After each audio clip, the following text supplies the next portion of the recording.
Welcome to our channel.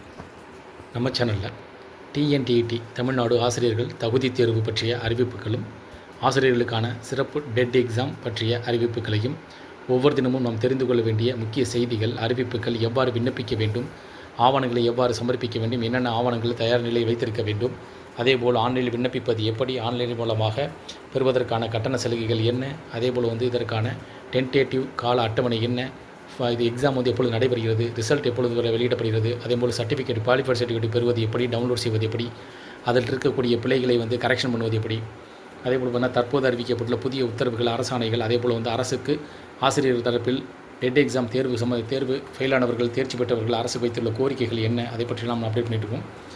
இன்றைய தினம் அதாவது 2026 மார்ச் மாதம் 4ஆம் தேதி இன்றைய தினம் தெரிந்து கொள்ள வேண்டிய முக்கிய செய்தி என்னென்னா, இது டெட் எக்ஸாம், ஸ்பெஷல் எக்ஸாம் இல்லைங்களா. அதாவது பார்த்திங்கன்னா இந்த 2026 பார்த்திங்கன்னா இது டீச்சர்ஸ்க்கான ஸ்பெஷல் டெட் எக்ஸாம் அப்படின்னு சொல்லியிருக்காங்க. அதாவது அரசு பள்ளியில் பணிபுரியக்கூடிய ஆசிரியர்கள், அரசு உதவி பெறும் பள்ளியில் பணிபுரியக்கூடிய ஆசிரியர்கள், தனியார் பள்ளியில் பணிபுரியக்கூடிய ஆசிரியர்கள்லாம் இந்த தேர்வு எழுதுவதற்கு தகுதியுடையவர்கள் அப்படின்ற மாதிரி அறிவிக்கப்பட்டிருக்கு. இந்த பார்த்திங்கன்னா TET special teachers special exam அப்படின்றனால டீச்சர்ஸ் மட்டுமே எழுதக்கூடிய வகையில் இந்த தேர்வு நடைபெறும். அதனால் அந்த அரசு பள்ளியில் பயிலக்கூடியவர்கள், அந்த தனியார் பள்ளியில் பயிலக்கூடிய தங்களுக்கான ஆவணங்களை சமர்ப்பிக்கும் போது சில வகையான முக்கிய ஆவணங்கள் கேட்கப்பட்டுள்ளது. இதில் பார்த்தீங்கன்னா IFHRMS நம்பர் கேட்டிருக்காங்க. இந்த IFHRMS அரசு பள்ளியில் பணிபுரியக்கூடிய ஆசிரியர்களுக்கு இந்த IFHRMS களஞ்சியம் இணையதளத்து மூலமாக அந்த IFHRMS நம்பர் அந்த ஐடி நமக்கு சப்மிட் பண்ண வேண்டும். அதேபோல் தனியார் பள்ளியில் பயிலக்கூடியவர் UDAIS நம்பர் அப்படின்னு இருக்கும், அதை நீங்கள் சப்மிட் பண்ண வேண்டியது இருக்கும். அதேபோல் MES நம்பர் எல்லாத்துக்கும் காமனாக கொடுக்கும். டீச்சர்ஸ்க்கு MES நம்பர் கொடுத்துருவாங்க. அந்த MES நம்பர் சப்மிட் பண்ண வேண்டியதாக இருக்கும்.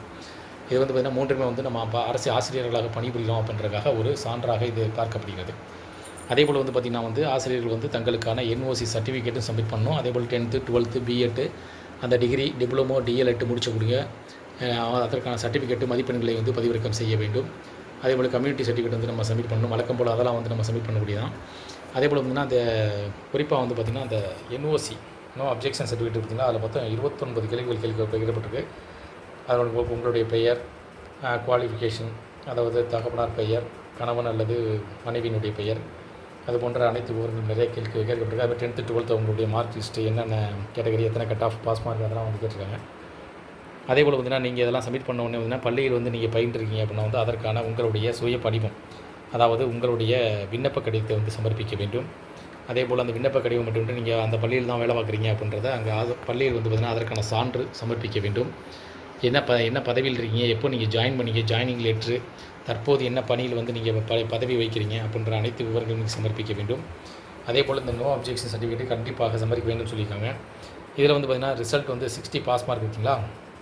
இந்த பாஸ் மார்க் பார்த்திங்கன்னா அரசு தரப்பில் பார்த்திங்கன்னா நம்ம கேட்டகரியை பொறுத்து, ஜென்ரல் கேட்டகரியை தவிர மற்ற எல்லாருக்கும் பார்த்திங்கன்னா 5% மதிப்பெண்கள் குறைக்கப்பட்டு 2025 ஆண்டு நவம்பர் 15 மற்றும் 16ஆம் தேதி தேர்வு எழுதியவர்களுக்கு ஜனவரி மாதம் 30ஆம் தேதி அதற்கான தேர்வு முடிவுகள் வெளியிடப்பட்டது. அதில் தேர்ச்சி பெற்றவர்களுக்கு பார்த்திங்கன்னா குவாலிஃபைடு, தேர்ச்சி பெறாதவர்களுக்கு நான் குவாலிஃபைடு, இதில் ஜென்ரல் கேட்டகரி மட்டும் மதிப்பெண்கள் வழங்கப்படவில்லை.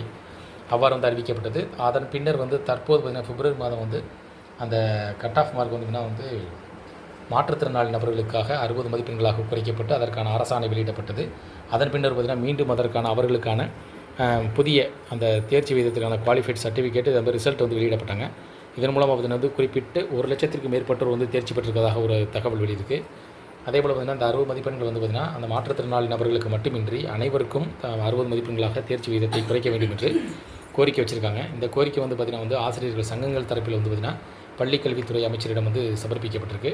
அதேபோல் 2025ஆம் ஆண்டு தேர்ச்சி பெறாதவர்கள் பார்த்திங்கன்னா தங்களுக்கும் இந்த மதிப்பெண்களை வழங்கும் பட்சத்தில் அதிகப்படியான தேர்ச்சி விகிதம் இருக்கும் என்பதற்காக அவர்களும் கோரிக்கை வச்சுருக்காங்க.